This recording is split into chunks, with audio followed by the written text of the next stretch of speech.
Révolution digitale, épisode 47. Hey, this is John Lee Dumas of EO Fire, and you're listening to Révolution Digitale with François Lambert. Each week, François brings you global business leaders sharing the secrets of their success in French. Francophone entrepreneurs, this is for you. Prepare to ignite. Bienvenue sur Révolution Digitale, le podcast des nouveaux entrepreneurs. Get the top tips from leading global entrepreneurs in French. Chaque semaine, nous parlons avec des entrepreneurs qui ont réussi et partageons leur expérience avec vous. Join the entrepreneur revolution now and get ready to succeed. Et laissez-vous inspirer avec votre hôte, François-Paul Lambert.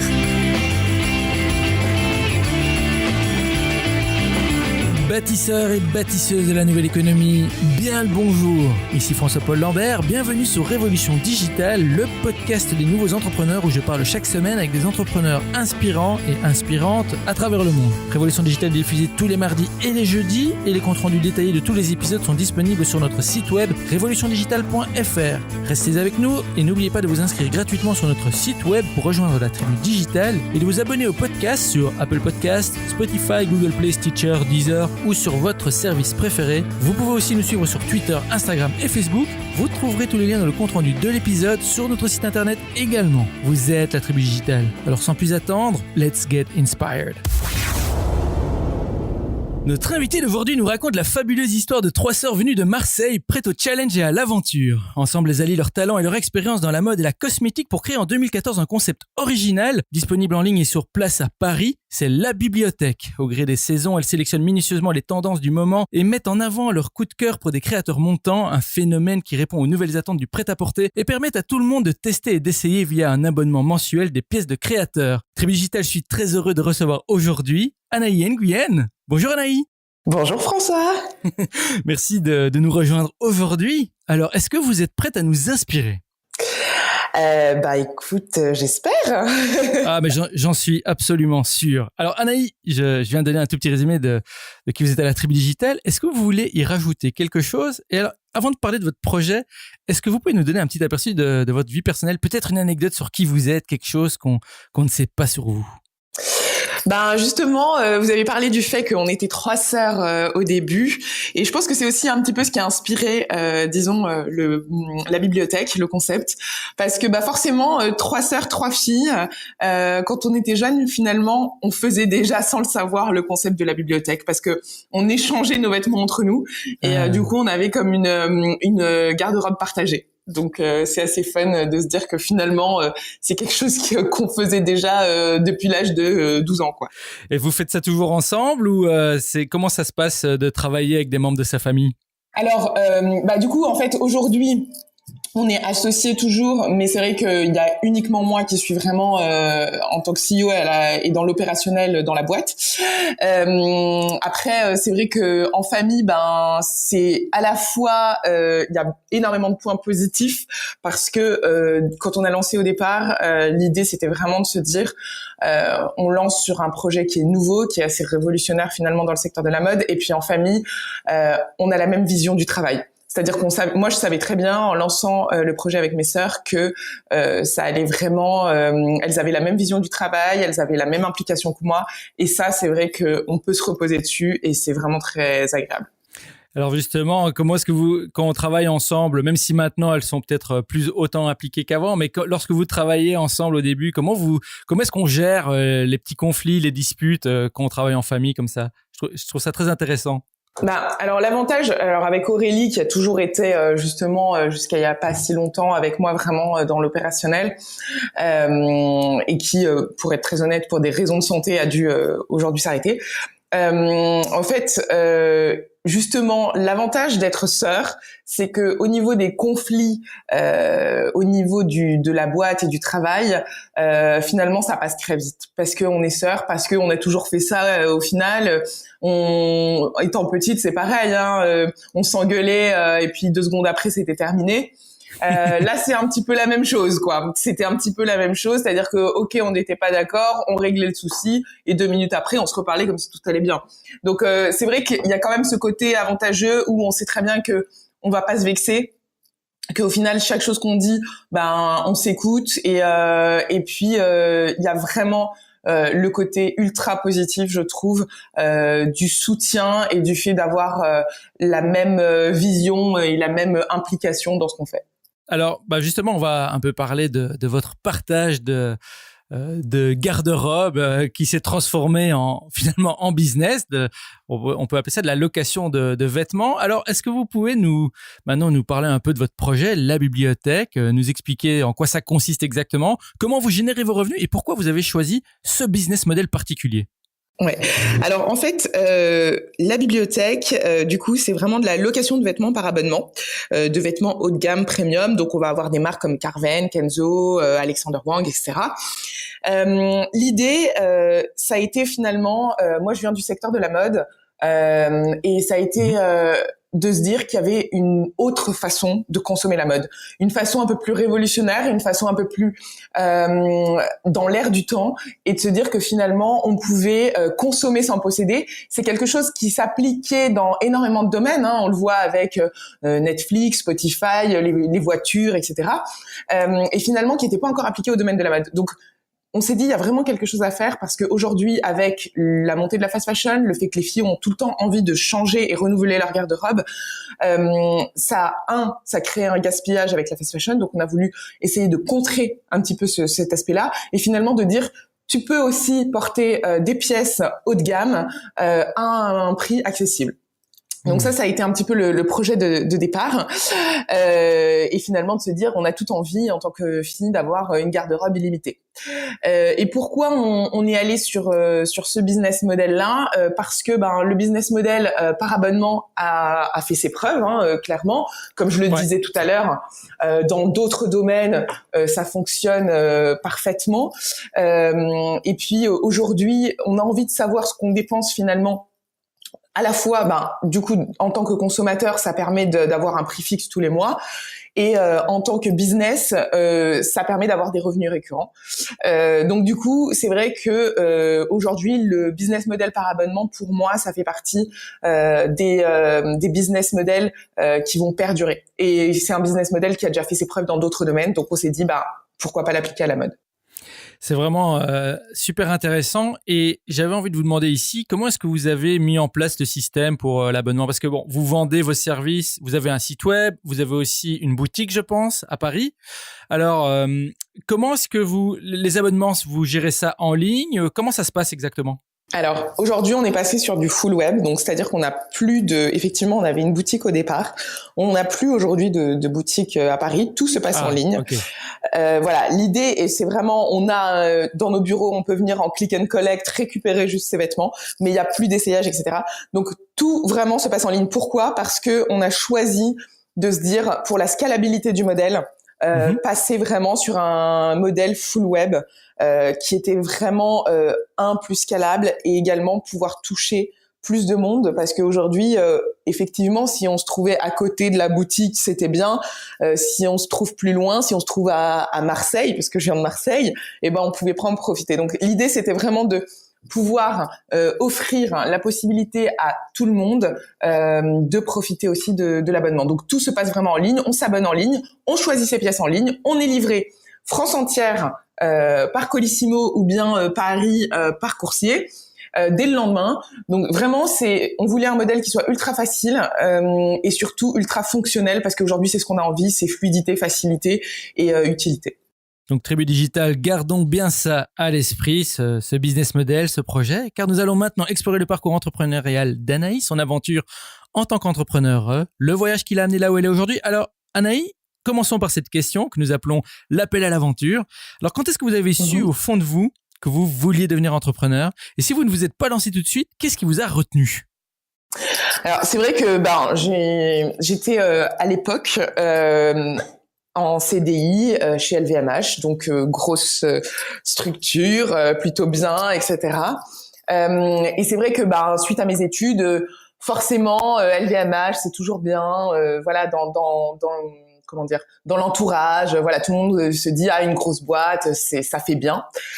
Mais c'est vrai que moi j'étais en CDI, c'était très bien, c'est une très belle boîte. J'étais en plus chez une marque Jacobs, qui est une marque très très cool que j'aimais beaucoup. Mais très honnêtement, je m'ennuyais. Voilà, ça a commencé comme ça. C'est que j'avais beau être, non mais c'est vrai, j'avais beau être dans quelque chose qui était sur le papier génial, mais dans la réalité, pour moi, je m'ennuyais, j'avais l'impression de tourner en rond. Donc ça a un peu commencé comme ça, en me disant, ok, j'en ai un petit peu marre d'être là. En même temps, si je change de boîte, ben ça sera la même chose. Au bout d'un moment, je vais m'ennuyer. Et il me fallait vraiment quelque chose qui moi me stimule. Chaque jour, qui me stimule vraiment. Et j'ai commencé à me dire, oui, j'ai envie de monter quelque chose, j'ai envie d'avoir ce côté... alors, j'avais déjà un petit peu ce côté entrepreneurial, dans le sens où j'avais monté un petit blog. Enfin voilà, je faisais des choses par moi-même. J'avais jamais monté vraiment une boîte, parce que, bah, évidemment, il y a tout aussi le côté sociétal, où on se dit, attention, ça fait peur, on sait jamais, qu'est-ce qui peut se passer, etc., etc. Mais au final, je me suis dit, bon, bah, c'est un challenge, on va le tenter. Et du coup, c'est comme ça que j'ai commencé à me dire, ben, j'ai envie de monter ma propre boîte. Ouais, et Tribu Digital, la leçon à retenir ici, c'est que si vous vous ennuyez, lancez un business. Voilà. Non, je rigole, mais c'est justement, donc vous vous ennuyez, vous êtes dans cette entreprise, vous acquérez de l'expérience. Mais alors, comment est-ce qu'on passe concrètement du statut, enfin d'un CDI à lancer son entreprise? Comment est-ce que vous avez géré ça d'un point de vue pratique? Alors, comment tout a commencé? En fait, du coup, bah, ma sœur Aurélie, avec qui j'ai monté vraiment le projet au départ, elle finissait un CDD chez L'Oréal, donc pareil, grosse structure. Et en fait, on a commencé à réfléchir à des business comme ça, vraiment au bord de la piscine, un été à Marseille. Et on se disait, ça serait cool d'avoir une garde-robe, etc., etc. Et en fait, en y réfléchissant, on se disait, mais c'est dingue quand même que ça n'existe pas. Et on s'est renseigné, et ainsi de suite. En étant, moi, toujours en CDI, on a commencé à monter un business plan. On a commencé à regarder la concurrence, à étudier le marché. Et en fait, de fil en aiguille, on a rencontré des gens à qui on a présenté le projet, et tout le monde nous disait, mais nous poussait en fait en disant, mais oui, c'est dingue, ça n'existe pas, c'est une super idée, etc., etc. Et finalement, on s'est dit, pourquoi pas, pourquoi on le tenterait pas? Parce que au final, on avait tout sur papier. Après, il fallait se dire, soit on saute le pas, soit on arrête là. Mais à un moment, il fallait prendre une décision. Et du coup, je suis allée demander un congé pour création d'entreprise chez LVMH. Et ils ont eu honnêtement vraiment la gentillesse et le fait. Enfin, j'ai eu cette chance-là qu'ils l'ont accepté. Parce que du coup, ça me permettait aussi d'avoir finalement, au cas où, une roue de secours entre guillemets, et du coup j'ai eu un congé pour création d'entreprise d'1 an, à la suite duquel au bout d'1 an j'ai démissionné, parce que du coup j'ai continué sur la bibliothèque. Mais c'est vrai que ça m'a quand même permis d'être un tremplin aussi pour monter ma boîte. Oui, et c'est important d'être dans les meilleures conditions quand on lance un business. Et donc vous avez lancé ça, et alors vous avez dû quand même rencontrer tout un tas d'épreuves. Bon, l'entrepreneuriat, c'est des bons moments.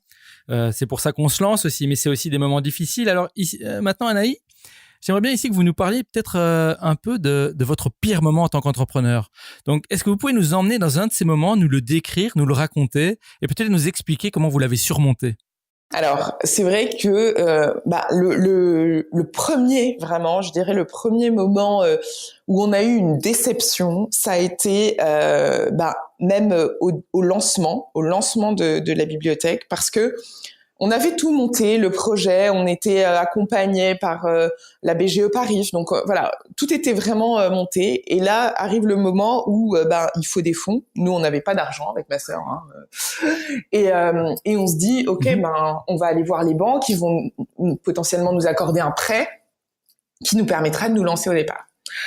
Et là, grosse déception. On a fait toutes les banques possibles et inimaginables. Alors, ils vont investir si vous avez un business qu'ils connaissent. Quand on est sur le côté start-up, très honnêtement, c'est très, très compliqué. Et donc, on se disait, oh là là, mais comment on va faire? Enfin, ça a été vraiment la première vraie déception, parce qu'on s'est dit, qu'est-ce qu'on fait? Est-ce que on n'y arrivera pas sans argent du tout? Est-ce que vraiment on le lance ou pas?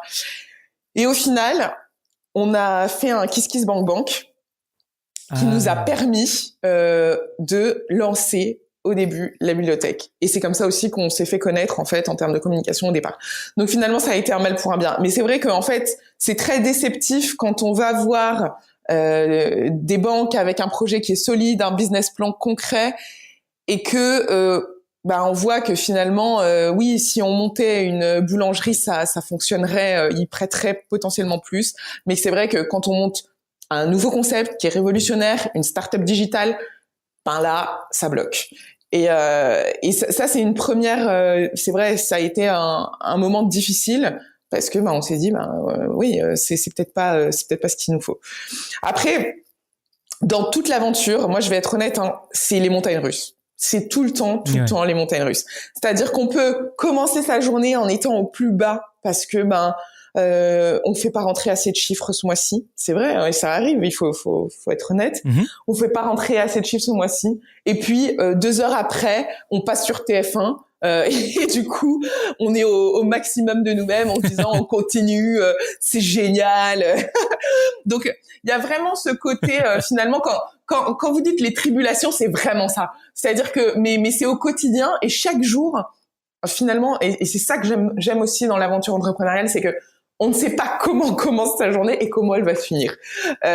Et en termes, c'est sûr que c'est une aventure émotionnelle également, parce que oui, il y a bien sûr il y a des moments où on a envisagé de tout abandonner. Quand il y a des mois où on n'arrive même pas à payer son loyer, parce que ça arrive, et qu'on se dit oh là là, mais comment je vais faire ? Je peux même pas me payer. Donc au tout début, parce que on n'a pas assez de clients, qu'est-ce qu'on fait ? Est-ce qu'on arrête ? Est-ce qu'on lâche tout ? Et au final, voilà, comme je dis, 2 heures après, il se passe quelque chose où c'est génial et ça rebooste. Donc c'est vraiment, pour moi, l'aventure entrepreneuriale, c'est aussi une aventure émotionnelle et c'est vraiment, comme vous dites, des tribulations au quotidien. Ouais. Et finalement, c'est ça, l'entrepreneuriat, c'est une aventure humaine. C'est presque comme gravir une montagne. Ou faire un marathon, comme on en a, certains de nos invités l'ont déjà expliqué ici. C'est long, vous avez un moment, vous croyez que tout est perdu, puis vous voyez la ligne d'arrivée, là, tout d'un coup, l'émotion positive revient. Mais c'est une aventure, et on a eu même ici Bruno Van Rieb, qui est un de nos premiers invités, qui disait que l'entrepreneur, c'est un aventurier ou une aventurière des temps modernes, et je trouve que ça explique vraiment bien, ça décrit vraiment bien la situation. Mais c'est pas pour ça non plus que c'est un chemin qui doit faire peur. Si on a l'esprit aventurier, l'esprit pionnier, l'envie de bouger les choses, l'entrepreneuriat, c'est vraiment un des meilleurs outils. Et je voudrais aussi faire vite un petit retour en arrière sur le problème de financement et les banques. J'ai vraiment l'impression qu'on assiste à la fin des banques, moi. Et vous parlez de KissKissBankBank. Alors pour notre audience, KissKissBankBank, c'est une plateforme de crowdfunding, c'est ça, hein? Exactement. C'est pas une banque. Ouais. Et alors Exactement. le crowdfunding, comment a été votre expérience avec cette plateforme?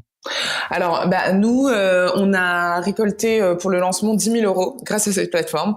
Et c'est vrai que ce qui était vraiment intéressant, c'est effectivement de mobiliser des gens, parce que c'est du crowdfunding, donc ça veut dire que c'est du don en échange d'un gift, d'un cadeau, de quelque chose. Mais finalement, c'est des gens qui croient dans votre projet et qui se disent, au début, oui, moi j'ai envie de voir ce projet éclore, et donc qui vont mettre de l'argent. Et comme vous dites très bien, j'ai l'impression, qu'on assiste, alors soit à un changement je dirais peut-être pas la fin des banques, mais en tout cas une modification de la manière de se faire financer. Et notamment que ce soit avec le crowdfunding, que ce soit avec les business angels, parce que nous après ça a été la suite, que ce soit avec des fonds d'investissement, parce que aujourd'hui ceux qui prennent les risques, ce ne sont pas forcément les banques. Et c'est vrai que le KissKissBankBank et le crowdfunding, ce qui est vraiment intéressant, c'est que ce sont des personnes lambda comme vous et moi qui pouvons mettre 5 €. Enfin, ça, c'est des petits montants, hein. C'est des 5 €, 10 €, ça peut être 1 €. Mais ça veut dire qu'ils croient dans le projet et ils ont envie de le voir éclore. Et tout ça, finalement, ça fait que ce sont, on parle souvent de consommateurs. Moi, je dirais que c'est vraiment ça, parce que ce sont des gens qui vont être potentiellement les futurs consommateurs du concept, mais qui au début se sont dit ok, je vais agir aussi pour voir le concept éclore. C'est génial. Alors Anaï, à l'inverse, on a parlé des tribulations. J'aimerais bien ici qu'on aille maintenant dans ce qu'on appelle la révélation. Est-ce qu'il y a eu un moment, peut-être une idée géniale que vous avez eue, vous ou avec vos sœurs, qui a fait basculer votre business, qui l'a aidé à fleurir ou à aller de l'avant? Est-ce que vous pouvez nous décrire ce moment ou un moment comme ça et les actions concrètes qui ont contribué à le mettre en place? Oui, alors du coup, effectivement, il y a eu un moment. On a intégré The Family, donc qui est un accélérateur de start-up, je dirais, pour faire bref, même si ils se veulent pas exactement ça, mais en tout cas, donc on a intégré The Family. Et il se trouve qu'un jour, en fait, donc comme vous l'avez très bien dit au départ, on avait une boutique showroom où certaines clientes venaient essayer, etc. Ce qui prenait énormément de temps, beaucoup d'énergie, de fatigue, etc. Et finalement, ça nous plombait aussi dans le business parce qu'on n'arrivait pas à le développer en ligne tout en ayant cette boutique showroom, etc. Ouais. Et un jour, je parle avec Oussama de The Family et qui me dit mais pourquoi tu fermes pas le showroom? Et moi je me disais mais non, il y a des clientes qui viennent au showroom, je peux pas fermer pour ces clientes-là, etc. Et il me répète pourquoi tu ne fermes pas le showroom? C'est pas parce que tu as 15, 20, 100 clients qui viennent au showroom que potentiellement c'est ça. Et en fait, ça a fait un déclic où je me suis dit bah oui, après tout, c'est vrai, pourquoi je tente pas? Pourquoi est-ce que je me dis parce que moi ce que j'avais peur finalement, c'était de les perdre et de me dire si je ferme le showroom, il y aura plus personne, j'aurai plus de clients et je ferai plus rentrer de chiffres. Et au final, je l'ai suivi parce que bon, je trouve que c'est des gens qui nous accompagnent vraiment très bien et je me suis dit ok, bon de toute façon au pire des cas, on le réouvre si jamais on a une vague de gens qui se plaignent. Et du coup, du jour au lendemain, on a dit ok, fermeture du showroom, tout se passe en ligne, etc., etc. Personne ne nous a fait aucune remarque. Tout le monde a compris, tout le monde a dit ah oui, c'est une bonne idée, etc. Et là, je me suis dit ah oui, en fait, tout ce que je pensais, mes appréhensions, etc., c'était dans ma tête. Parce qu'au final, les clientes étaient contentes, elles comprenaient complètement le fait qu'on avait besoin d'espace pour les collections, pour le stock, etc., qu'on n'avait plus forcément le showroom qui faisait sens. Et là, le business a vraiment basculé et on a doublé notre nombre d'abonnés sur le mois qui suivait, quoi. Parce qu'on a plus focus sur vraiment ce qui était important, c'est-à-dire la partie web, la partie online et la partie scalable. Wow. Donc on peut quasiment dire ici que vous avez fait un pivot, vous avez pivoté, vous avez changé un paramètre, peut-être pas un petit paramètre, mais quand même un paramètre de votre business. Et tout d'un coup, les choses ont décollé. Et ça, c'est important à garder à l'esprit parce que parfois, on s'accroche à peut-être l'idée de départ. On avait une idée, on aimait bien cette idée, et puis on se rend compte que cette idée, l'idée de départ, c'est pas celle qui va nous emmener là où on veut aller exactement. Et c'est vraiment un super exemple. Merci beaucoup pour ça, Anaï. Alors, j'ai envie de vous demander ici si vous pouviez résumer la leçon clé ou les leçons que vous avez retirées de votre expérience en tant qu'entrepreneur. Quelles seraient-elles? Je veux dire, en quelques mots, que pensez-vous que la tribu digitale doit retenir comme leçon de votre expérience? Moi, je pense que dans mon expérience, pour moi, l'entrepreneuriat, c'est oser. En fait, c'est vraiment ça. C'est vraiment de se dire, entreprendre, c'est oser, c'est prendre des risques parce que forcément, on en prend tous les jours et donc c'est ne pas avoir peur de prendre ces risques-là. Donc pour moi, c'est un peu la leçon clé de cette expérience, c'est finalement oser et ne pas avoir peur. Tribu Digitale, vous l'avez entendu. Osez. Si c'est pas vous qui le faites, ce sera peut-être un autre et peut-être vous le regretterez, peut-être pas, mais si vous n'osez pas, rien ne se fera. Merci beaucoup pour ça, Anaï. Alors, voilà, on est arrivé à la partie des questions flash. Alors ici, je vous pose une série de questions en rafale et vous me répondez en allant à l'essentiel. Est-ce que vous êtes prête? Parfait, je suis prête. Super. Allez, alors, quelle est votre définition du succès? Alors pour moi, la définition du succès, c'est quand finalement on a alors pour ma part des abonnés, mais disons des clients qui nous remercient pour le service qu'on leur offre. Voilà, tout simplement. C'est vraiment le remerciement de la part des gens. Le fait que les gens nous disent merci d'exister, vous avez changé ma vie. Ça, pour moi, c'est la réussite. À quoi ressemble votre journée type? Est-ce que vous avez peut-être une routine que vous pratiquez chaque jour qui vous aide dans vos affaires? mes journées sont quand même très différentes. Après, je commence toujours ma journée en regardant mes mails sur mon portable, parce que sans les lire, sans les ouvrir, mais juste pour avoir un aperçu de ce qui va se passer. Mais après, c'est vrai que j'ai pas de journée type, parce que justement, comme je le disais tout à l'heure, c'est vrai que les journées sont très différentes d'un jour à l'autre. Mais j'aime bien, moi, je me lève tôt, je suis plutôt une lève tôt. Donc je me lève tôt, je regarde mes mails sur mon téléphone et ma journée commence comme ça. Et après je prends mon scooter et hop, je vais en rendez-vous ou au showroom ou dans les bureaux, voilà. Si vous deviez recommander un livre pratique, quel serait-il et pourquoi ? Un livre pratique, j'avoue que dans les derniers temps, le livre que j'ai trouvé assez intéressant, c'est Who, qui justement parle de parce que ce qui est important aussi quand on est chef d'entreprise, c'est de se dire comment recruter, comment justement avoir une bonne méthode de recrutement pour son équipe, parce que c'est bien d'être entrepreneur, mais après il va falloir monter aussi son équipe. Et du coup, ce bouquin, je trouve qu'il est vraiment très très bien fait pour justement recruter les bonnes personnes, savoir aussi quand est-ce qu'il faut les garder, quand est-ce qu'il faut les virer, et c'est vraiment super intéressant. Who. Alors c'est de qui ce livre ? C'est de Geoff Smart. Ok, super. On mettra ça sur la page de notes.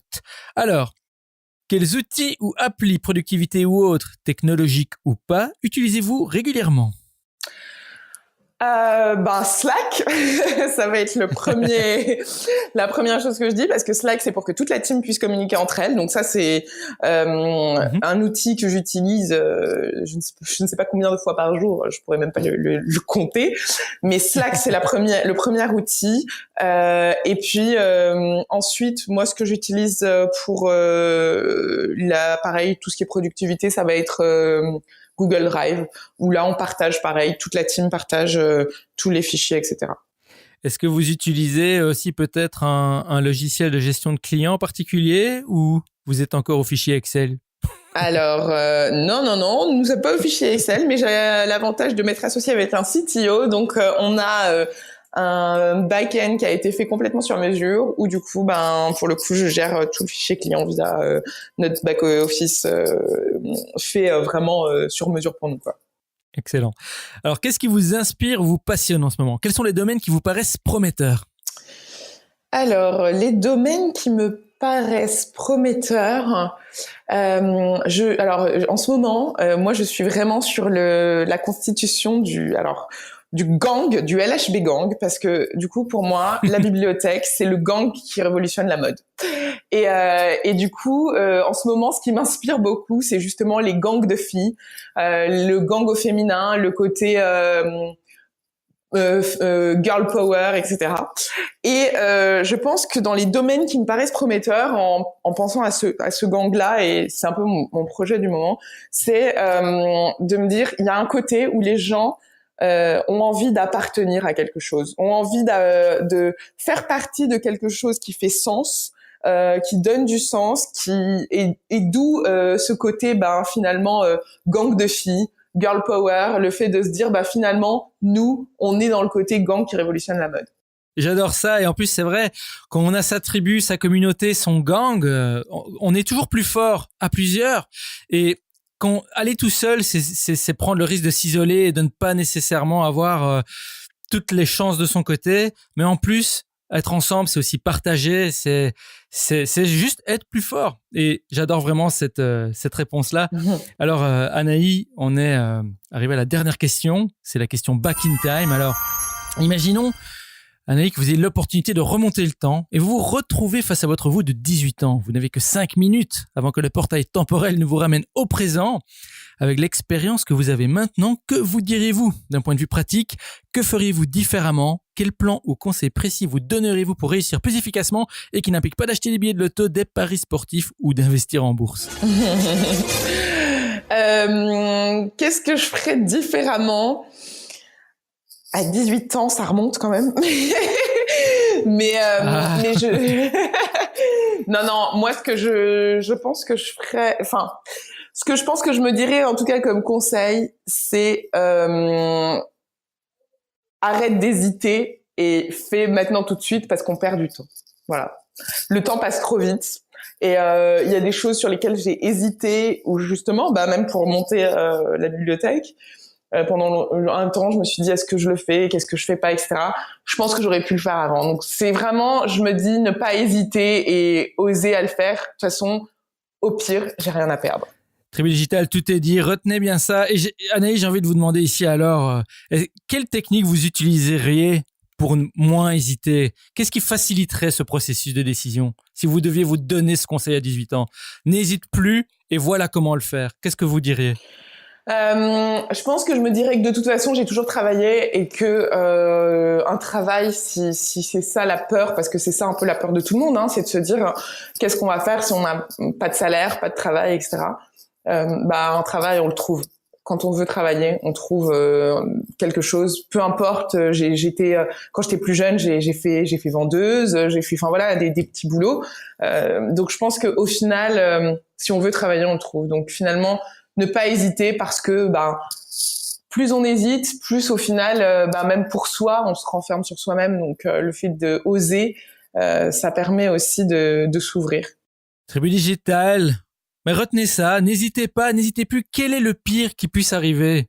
Vous retomberez toujours sur vos pattes de toute façon. On pense toujours que tout va s'écrouler si on rate, mais c'est rarement le cas. Réfléchissez à ça et Anaïs, merci beaucoup pour ces conseils très sages finalement et voilà, on est en plus arrivé à la fin de l'épisode, donc encore doublement merci d'avoir partagé généreusement toutes ces informations avec nous. Alors, Tribu Digital, j'espère que vous avez bien pris note. Nous savons qu'il y en a parmi vous qui hésitent encore à se lancer et j'espère que l'aventure d'Anaïs vous inspirera à faire le grand saut. Alors Anaïs, pour le mot de la fin, que direz-vous à nos auditeurs et auditrices de la Tribu Digitale qui hésitent encore à se lancer en tant qu'entrepreneur ou qui se sentent bloqués? Si vous aviez un seul dernier conseil à leur donner, quel serait-il? Alors je dirais ne jamais lâcher, ne jamais baisser les bras, même si c'est difficile, parce que moi ça fait vraiment partie des valeurs que j'ai voulu instaurer à la bibliothèque, c'est on ne lâche rien, on va toujours de l'avant, toujours plus loin. Et oui, il y a des difficultés, mais dans la vie, il y a des difficultés. Mais s'il y a un conseil que je dirais, c'est vraiment ne lâchez rien. Anaïs, vraiment merci du fond du cœur. Ce fut vraiment un plaisir et un honneur de vous avoir parmi nous aujourd'hui. Alors avant de nous quitter, dites-nous comment rester en contact avec vous sur les réseaux sociaux ou ailleurs. Et si vous avez une annonce à faire, la Tribu Digitale vous écoute. Alors, vous pouvez nous retrouver sur Instagram, c'est donc le compte La Bibliothèque, et également sur Facebook, où on est aussi assez présent. Et puis, si j'ai un petit chose à dire en ce moment, c'est qu'on fait une offre à 99 € par mois, donc sur le site directement au lieu de 149 pour tester l'abonnement à la bibliothèque. Tribu Digital, vous venez d'entendre Anaïs Nguyen partager avec vous son expérience et ses conseils. C'est à vous de jouer maintenant. Rejoignez-nous sur revolutiondigitale.fr et tapez Anaïs dans la barre de recherche, c'est ANAHI. Vous aurez accès à sa page dédiée avec toutes les informations et les références dont nous avons parlé aujourd'hui. Et bien sûr, n'oubliez pas de visiter la page d'Anaïs sur www.labibliothèque.com, c'est LHABIBLIOTHEQUE.com, j'y arrive, et de la suivre sur ses réseaux sociaux, sur Instagram, Facebook, et surtout, allez profiter de cette super offre, 99 € par mois au lieu de 149 € pour tester ce concept génial. Anaïs, merci encore de tout cœur d'avoir partagé votre aventure avec la Tribu Digitale. Je vous dis au revoir et je vous retrouve en backstage. Merci à vous. Hey Tribu Digital, merci de nous avoir écoutés aujourd'hui. J'espère que vous avez aimé notre entrevue avec Anaïs. Venez continuer la discussion avec nous sur Twitter, Instagram, @RevoDigital et Facebook /Révolution Digitale. Comme d'habitude, on vous y attend. N'oubliez pas non plus d'ajouter le podcast à votre liste Apple Podcast ou abonnez-vous directement sur notre site web pour être notifié des prochains épisodes. Vous êtes la Tribu Digitale. Et souvenez-vous, tout semble toujours impossible jusqu'à ce que ce soit fait. Thank you for listening to our guest stories this week. Merci et n'oubliez pas de vous inscrire à notre newsletter pour encore plus de conseils qui vous aident à réussir. We hope you're inspired and ready to move forward with your entrepreneurial dream. À bientôt pour un prochain épisode de Révolution Digitale. Stay inspired!